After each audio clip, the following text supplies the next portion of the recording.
শ্রী শ্রী রাধারমণ জয়তী। জয় শ্রী গুরুদেব। জয় নারায়ণ নরোত্তম। জয় দেবী সরস্বতী। মহাভারত ভীষ্ম পর্ব ত্রয়োবিংশতিতম অধ্যায়। অর্জুন কর্তৃক দুর্গা স্তব।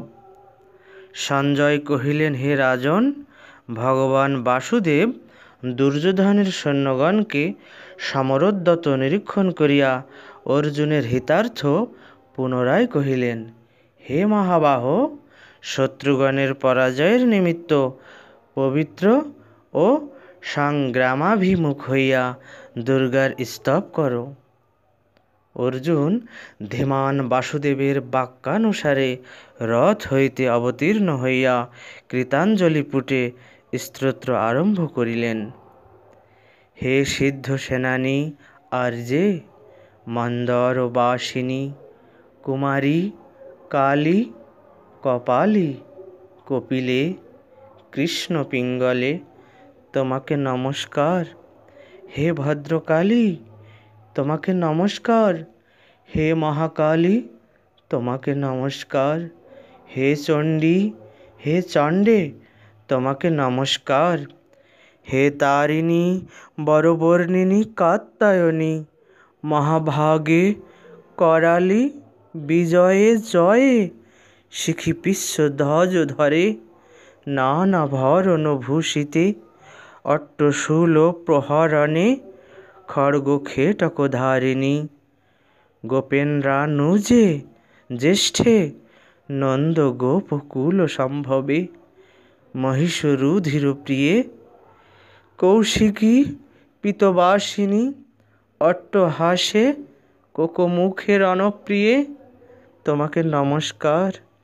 হে উমে, শাকম্ভরী, শ্বেতে, কৃষ্ণে, কৈটভনাশিনী, হিরণ্যাক্ষী, বিরূপাক্ষী, ধূম্রাক্ষী, তোমাকে নমস্কার।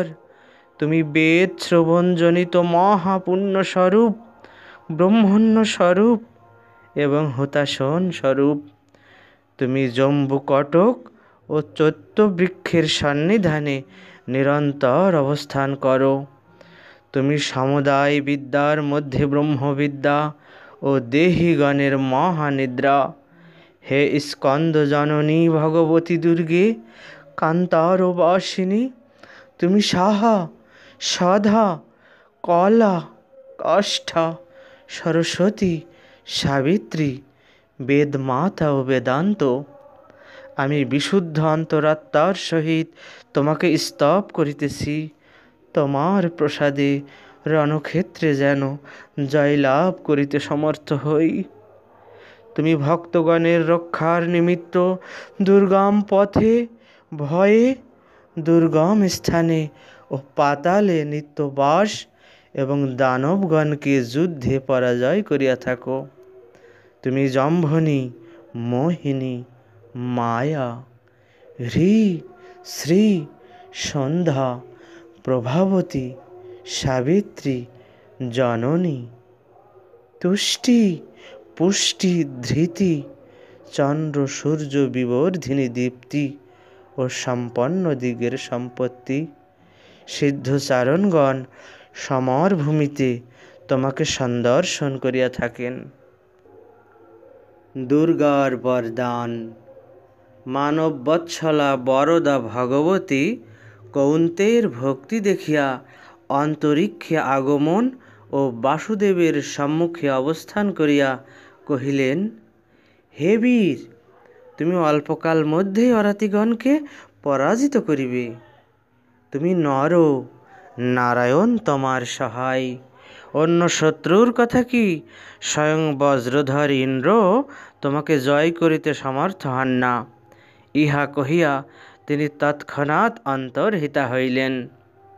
পাণ্ডুনন্দন ধনঞ্জয় বরলাভপূর্বক জয়লাভে কৃতনিশ্চয় হইয়া রথে আরোহণ করিলেন এবং বাসুদেবের শঙ্খধ্বনির সহিত নিজ শঙ্খ ধ্বনিত করিতে লাগিলেন।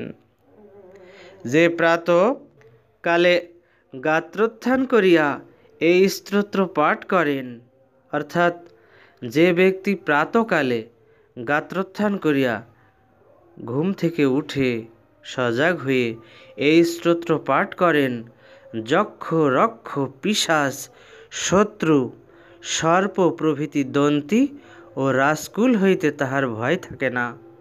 তিনি বিবাদে ও সংগ্রামে জয়প্রাপ্ত, বন্ধন ও চৌর হইতে বিমুক্ত, দুর্গ হইতে উত্তীর্ণ, লক্ষ্মীবান এবং আরোগ্য ও বল সম্পন্ন হইয়া 100 বর্ষ জীবিত থাকেন। আমি ধীমান ব্যাসের প্রসাদে ওই সকল ঘটনা দর্শন করিয়াছি। আপনার গোপন স্বভাব দুরাত্মা পুত্রগণ কাল পাশে অবগুণ্ঠিত হইয়া মোহবশত মহর্ষি নর ও নারায়ণকে জানিতে পারেন নাই, এবং ব্যাস, নারদ, কর্ণ, পরশুরাম ও মহর্ষি নর দুর্যোধনকে বারণ করিয়াছিলেন। তিনি তাহাদিগের সেই সময়োচিত বাক্য গ্রহণ করেন নাই। কিন্তু যে স্থানে ধর্ম সেই স্থানে দ্যুতি ও কান্তি, যে স্থানে হ্রি সেই স্থানে শ্রী ও বুদ্ধি, যে স্থানে ধর্ম সেই স্থানেই কৃষ্ণ, যে স্থানে কৃষ্ণ সেই স্থানেই জয়। জয় শ্রীকৃষ্ণ।